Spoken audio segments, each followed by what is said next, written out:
Fala, gente, bom dia, bom dia, bom dia, bom dia. Sejam muito bem-vindos à nossa sala de leitura. Bem-vindo ao clube, você que está chegando hoje pela primeira vez. Que Deus abençoe a sua vida. Saiba que você não entrou nessa sala por um acaso e nem em vão. Essa sala de leitura é o que está trazendo para todos nós leitores um conhecimento que está dando base à nossa fé. Você que já está acompanhando as leituras que temos realizado, são provas vivas disso, e você que está chegando agora, fique conosco, faça um teste, faça uma prova e veja que essa leitura ela irá te conduzir ao pleno conhecimento de Cristo e da vontade de Deus para a sua vida. Todos os dias nós entramos com essa leitura logo cedo, 6 em ponto, a gente já vou fazer agora aqui a oração, vamos seguir. Às vezes entro 3 minutinhos antes, na maioria dos dias entro 3 minutinhos antes, 5h57 da manhã, faço a leitura e depois a gravação fica disponível para você acompanhar em qualquer horário do dia. Se você foi notificado pelo YouTube, o YouTube te sugeriu que assistisse esse vídeo, você clicou e caiu aqui, é obra de Deus te chamando para um conhecimento da sua palavra, tá bom? Então, clique no botão inscrever-se, que está nesse cantinho aqui aí do seu vídeo, um botão vermelho, inscreva-se no nosso canal, ative as notificações, dê o seu like, vou dar o meu like aqui também já, e vamos seguir com a nossa leitura, tá bom? Hoje nós vamos ler a segunda carta de Paulo aos Tessalonicenses. Nós lemos a primeira carta ontem, hoje nós vamos ler a segunda carta. Vamos fazer oração. Pai, em nome de Jesus, quero te louvar, quero te agradecer por mais essa manhã na sua presença.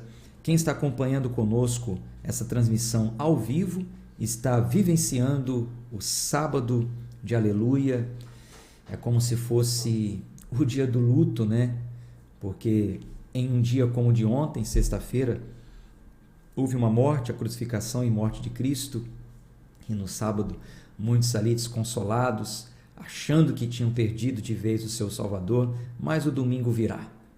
A ressurreição e a vida veio para eles e virá para todos nós com a vinda do Senhor. Te louvamos, te agradecemos por esse conhecimento, por essa sala de leitura, que o Senhor fale conosco através da sua palavra, nós oramos em nome de Jesus.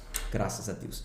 Vamos seguir então, deixa eu colocar aqui a Bíblia na tela, para que você possa acompanhar comigo. Se você tem a sua Bíblia física, abra a Bíblia em segunda carta de Paulo aos Tessalonicenses, tem um bloco de notas, tenha papel, caneta, grifa texto, para que você possa fazer as suas anotações, tá bom? Se surgir alguma dúvida, me mande a sua pergunta pelo WhatsApp. Na descrição desse vídeo tem o link do grupo fechado do WhatsApp. Entra para esse grupo, lá você vai ver o meu número e aí você pode mandar a sua mensagem, tá bom? Deixa eu só dar uma hidratada aqui na garganta e vamos seguir.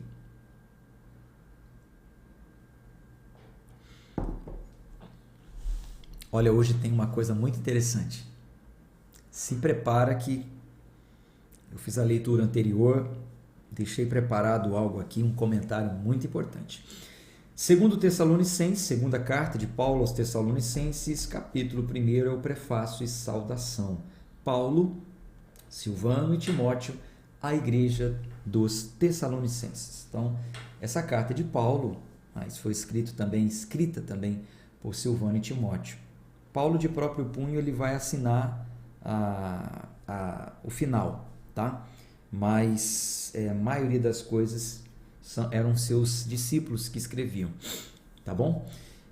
Então, Paulo, Silvano e Timóteo, a igreja dos Tessalonicenses, em Deus, nosso Pai e no Senhor Jesus Cristo. Que a graça e a paz de Deus, nosso Pai, e de nosso Senhor Jesus Cristo estejam com vocês. O juízo de Deus. Irmãos, devemos sempre dar graças a Deus por vocês, como convém, pois a fé que vocês têm cresce cada vez mais, e o amor que todos vocês têm uns pelos outros vai aumentando. É por isso que nós mesmos nos orgulhamos de vocês nas igrejas de Deus por causa da perseverança e da fé que vocês demonstram em todas as perseguições e tribulações que estão suportando. Isto é sinal evidente do justo juízo de Deus, para que vocês sejam considerados dignos do reino de Deus, pelo qual vocês também estão sofrendo. Pois, de fato, é justo para com Deus que ele retribua com tribulação aos que causam tribulação a vocês. E que dê a vocês que estão sendo atribulados alívio juntamente conosco, quando do céu se manifestar o Senhor Jesus com os anjos do seu poder em chama de fogo, tomando vingança contra os que não conhecem a Deus e contra os que não obedecem ao Evangelho de nosso Senhor Jesus. Estes sofrerão penalidade de eterna destruição, banidos da face do Senhor e da glória do seu poder. Quando ele vier, naquele dia, para ser glorificado nos seus santos e ser admirado em todos os que creram. Isto inclui vocês, que creram em nosso testemunho. Então veja que Paulo está falando aqui que a igreja dos Tessalonicenses sofria perseguição por causa da fé que eles manifestaram. Eles abandonaram ídolos, eles passaram a obedecer os ensinos dos apóstolos, o ensino de Cristo, então passaram também a sofrerem perseguições. Aí Paulo disse o seguinte: olha, é justo que da parte de Deus, quando ele vier, tá? Então, isso não será agora. Às vezes muitas pessoas querem vingança agora. Ah, Deus tem que vingar a sua igreja agora, porque tem muita gente pregando falso ensino e aquela coisa toda, Deus tem que vingar e tal. Não, isso não vai acontecer agora. Isso vai acontecer no dia da vinda do Senhor. Inclusive nós lemos isso lá na parábola, não é do semeador, não. A parábola do joio e do trigo. Nós lemos isso lá também. Já passamos por essa leitura no Evangelho. Que Deus não arrancaria o joio do meio do trigo por agora, mas no dia da colheita. Então aqui está dizendo que haverá uma vingança. Haverá um dia em que o fogo de Deus vai se manifestar e aqueles que pregaram um falso evangelho, que perseguiram a igreja verdadeira, a igreja de Cristo, esses sofrerão condenação eterna e serão banidos da face do Senhor. E aqueles que creram no testemunho de Cristo, no evangelho genuíno, esses receberão a porção do Senhor.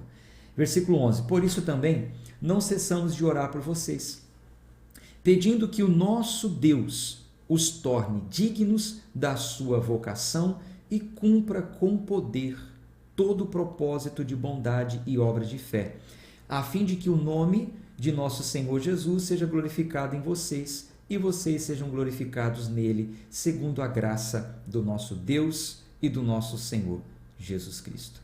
Capítulo 2. O homem da iniquidade e a vinda do Senhor. Irmãos, no que diz respeito à vinda de nosso Senhor Jesus Cristo e a nossa reunião com ele, pedimos que vocês não se deixem demover facilmente de seu modo de pensar. Pegue uma caneta, pegue o grifa-texto e deixe grifado já esse versículo, versículo 2. Olha só. Quanto à vinda do Senhor, Jesus vai voltar, Jesus está voltando.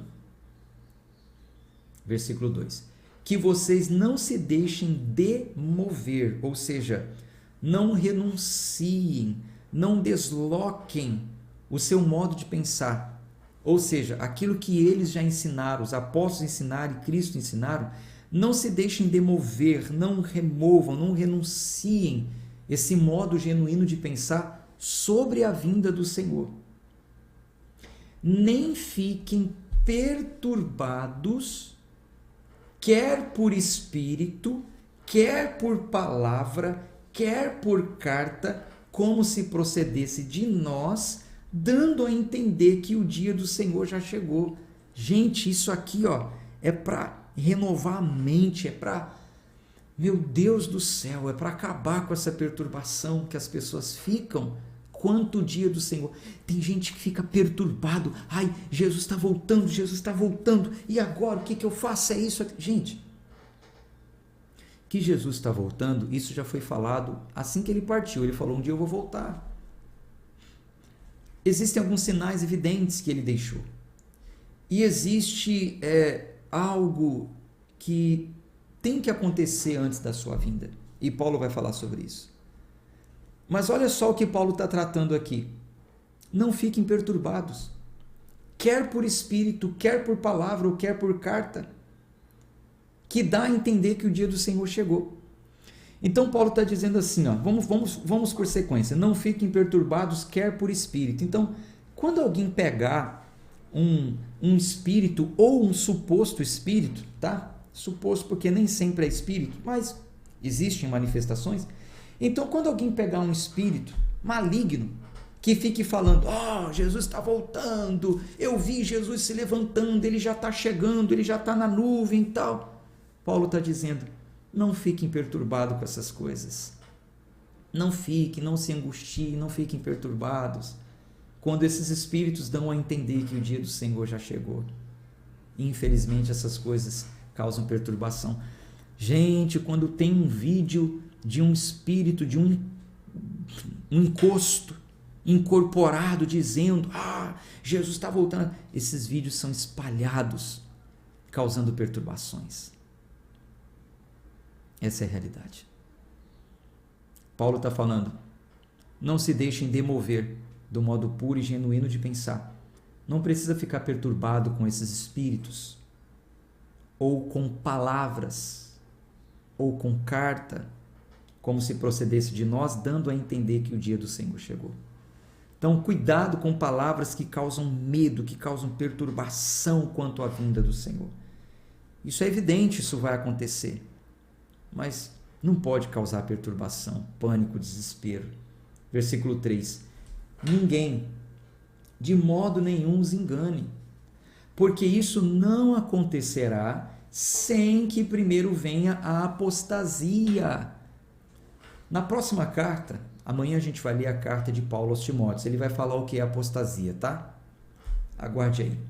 Então, ninguém de modo nenhum os engane, porque isso não acontecerá sem que primeiro venha a apostasia. Então, a volta de Cristo não vai acontecer sem que primeiro venha a apostasia. E seja revelado o homem da iniquidade. Esse homem da iniquidade é o anticristo. Tá? Então, não vai acontecer sem que antes seja revelado o anticristo. Isso já estava profetizado lá em Daniel, que fala que vai se levantar, que ele vai se assentar no templo, como se fosse realmente um porta-voz de Deus. Enfim, isso é uma coisa mais profunda, a gente trata sobre isso mais para frente, quando estiver lendo as profecias e o Apocalipse.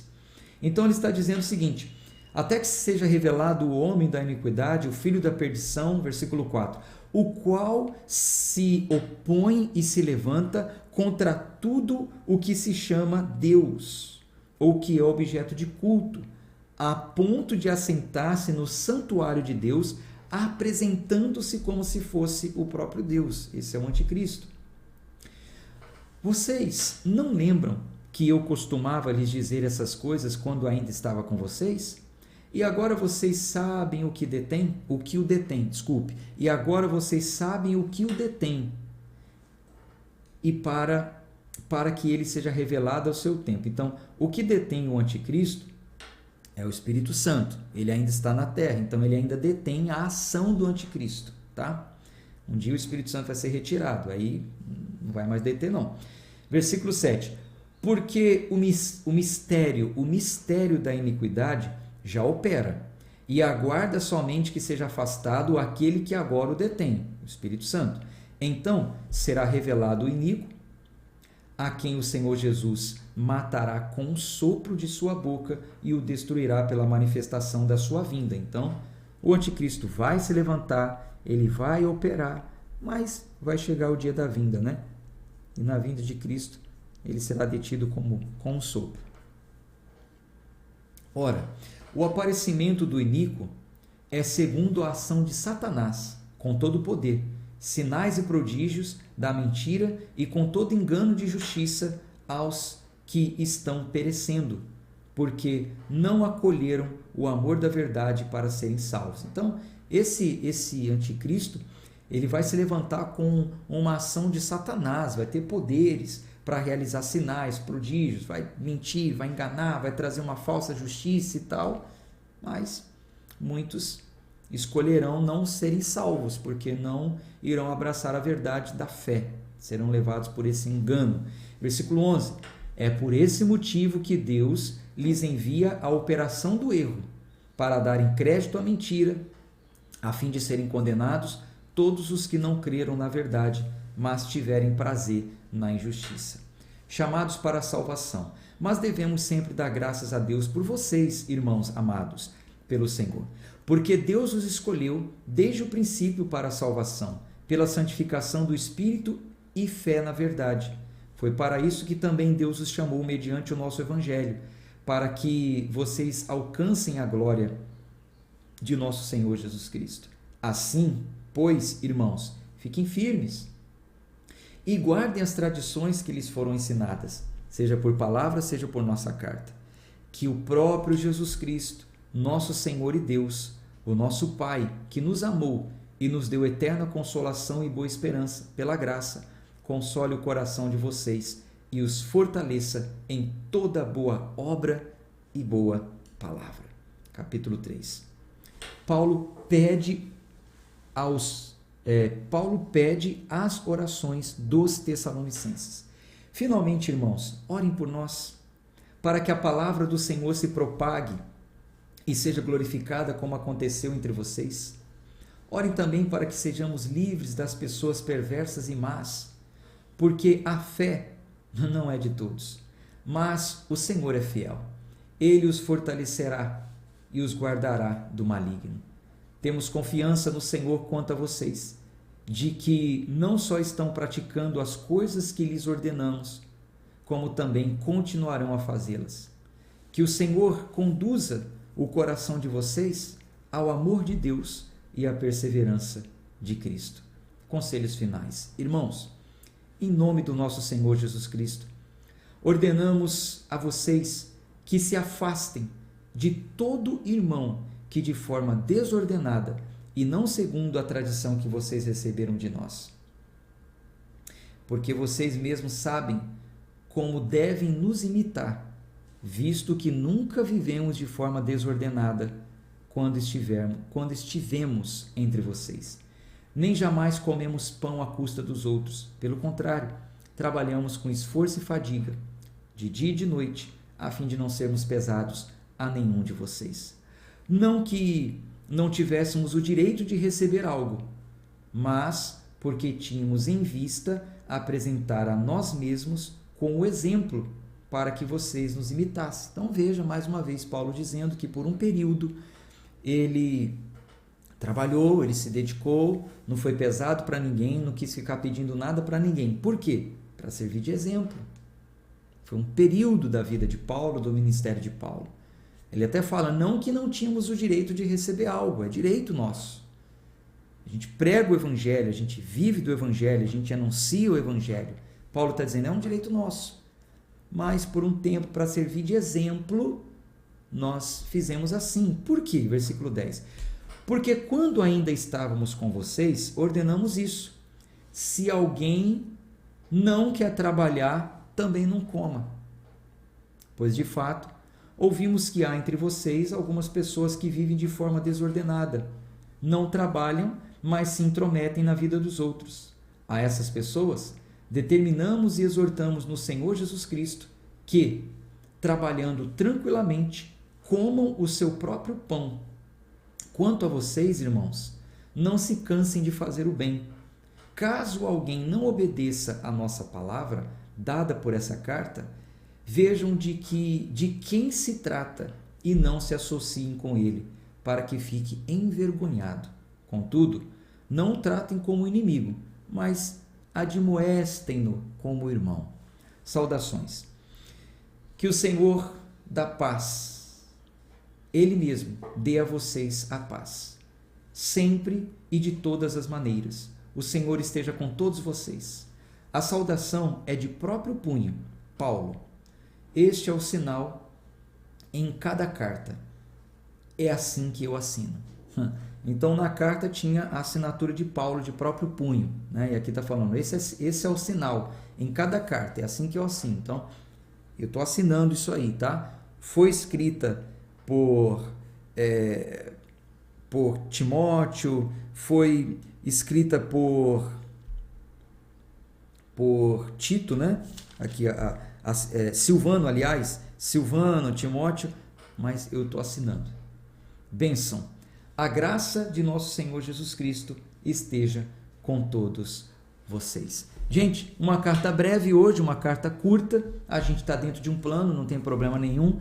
Se você achar que tem mais tempo livre, aproveite para resgatar algum capítulo que você ainda não participou. Que Deus abençoe e dê a você um final de semana excelente. Para quem está acompanhando conosco ao vivo no dia de sábado, comemore, coloque aí, vou colocar aqui, graças a Deus, né, mais um livro concluído, né? Estamos caminhando, graças a Deus, graças a Deus. Deixa aí as suas considerações finais e assim vamos seguir em frente. Um abraço de fé e de força a todos vocês. Amanhã a gente volta nesse mesmo horário e vamos seguir o nosso plano de leitura, tá bom? Um abraço, fica com Deus.